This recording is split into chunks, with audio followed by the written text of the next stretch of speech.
Let's look at the initiate and decide phase of the software testing process. You have to decide a couple of things. One is that the format in which you're going to specify the tests, and the other one is how you're going to go about testing. So we'll look at the test specification. Frequently the narrative form is used, and that covers things like a test name, a description of what it is you're supposed to be doing, some specification of the setup, the specification of the inputs, the actions to be taken, or the functions to be performed, the expected results, and then space for the actual results on the date, the date of them, and whether there's a bug or not, and things like that. So that's a long narrative form.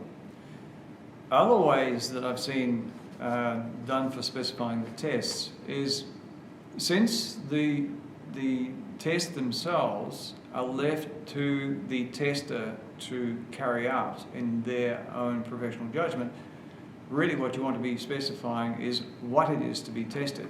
And for that I've seen a mind map used, where the product characteristics were described in a mind map. And that's not a bad way of characterizing all the requirements as well. But each node of the mind map became a place that something ought to be tested, and then it was up to the tester to decide how to test it. And they might have done multiple tests on one node.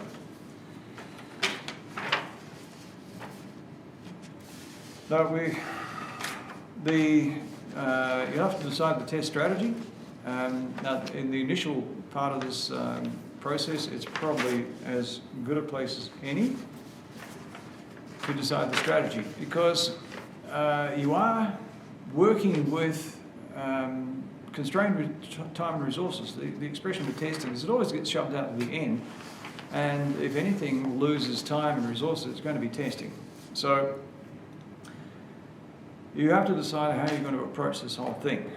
Now, simply playing with the software hoping to discover a bug is not effective. So this is what people would normally do, is exploratory testing. They call it exploratory testing. But exploratory testing is for experts, it's not for beginners. So you're better off to have a strategy. Now, that strategy could be, we'll wait until the software has been delivered and then we'll test like crazy. Or we'll test what we get when we get it, and we'll suffer the repetitions of regression testing and deal with the problems of trying to test incomplete products. Or we can participate in requirements reviews and reviews all the way down the development cycle, and eventually start in on executable tests when we have something executable. All of these are valid strategies and depend on the circumstances. Now, for test planning, the usual question is, why should you plan? The answer is, it's easier to think of all the problems in the calm when you don't have to panic.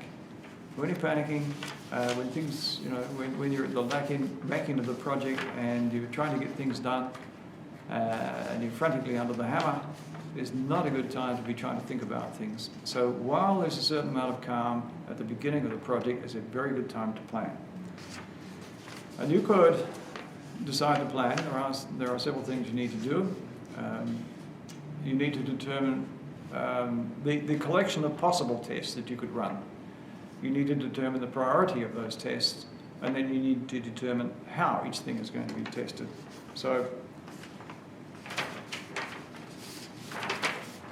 trying to determine initially the total set of tests, how are you going to do that? Sometimes people do a function tour, particularly on a new project. Sometimes they go through the specification and test each thing in the specification. Sometimes they get a collection of user scenarios and test each user scenario, and with variations around each of them.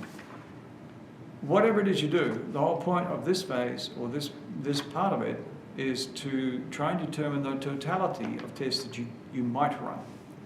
Not to do it all, but what might you do? Then you need to prioritize all of those tests. So which are the more important ones to do? And you can prioritize those based on risk, either project risk or usage risk, or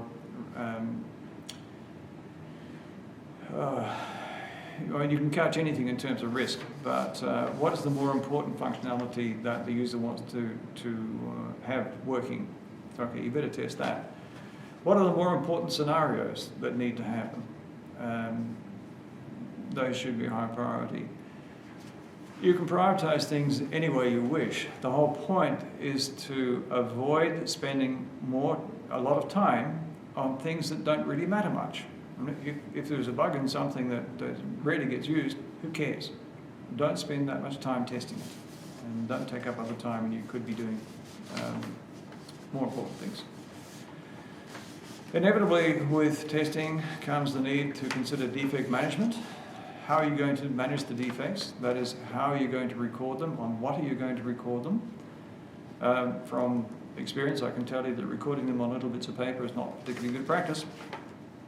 Even a spreadsheet's better. The only problem is you get multiple spreadsheets. With so many defect tracking tools available these days, there probably is no excuse. Just pick one and use it. The thing about defects, though, is what are you going to do when a test finds a defect? Are you going to continue to try and push through that test until you can't go any further, or are you going to stop the first time you get a defect? There are good reasons for doing either of those. It depends on the circumstances. So you decide what you're going to do. Release management, new release management. If you're doing any form of agile software development, you will get new releases, and the question you have to decide is, what are you going to do when you get a new release? Are you just going to park it while you finish doing the tests that you're currently doing? Or are you going to cease doing the tests you are doing and start testing the new release, including running the regression tests and all the initial things you do have to do? Each has its advantages, and there are good reasons why you'd want to do each. You will have to decide how you're going to approach this question.